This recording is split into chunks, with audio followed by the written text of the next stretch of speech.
Mahigit 200,000 ang inaasahang dadalo sa funeral mass para kay Pope Francis sa St. Peter's Square sa Vatican. At handa na rin ang pwesto ng media, gayon din ng mga medical personnel. Saksi, si Vicky Morales. Dito sa harap ng St. Peter's Basilica, puspusan na ang paghahanda para sa funeral mass ni Pope Francis na dadaluhan ng daang-daang world leader. Nandito po tayo ngayon sa St. Peter's Square at sa isang kanto nitong plaza, makikita natin itong scaffolding na itinayo para sa mga miyembro ng media na magko-cover sa funeral mass ni Pope Francis. At eto naman sa isang kanto ng St. Peter's Square, itong area kung saan nagkumpul-kumpulan ang mga broadcast journalists mula sa iba't ibang panig ng mundo.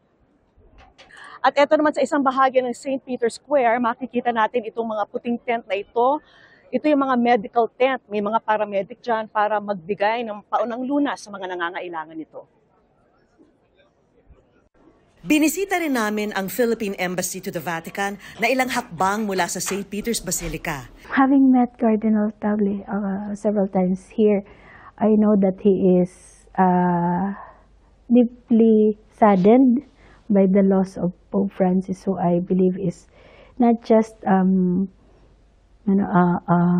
boss technically, but I guess a personal friend, somebody who I think medyo similar talaga yung kanilang mindset and approach.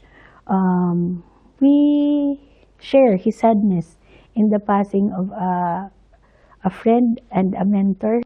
Ibinahagi sa amin ni Ambassador Myla Makahilig ang naging impact ng Santo Papa sa buhay niya. For me personally, of course, the most memorable will be the time that I presented my credentials to him as the Philippine Ambassador to the Holy See. And this was in November of 2021. One thing for certain is you really feel that he's such a kindly gentleman, yung tunay na lolo. You know? That encounter in 2021 was a happy occasion for me personally. It's my first assignment as an ambassador.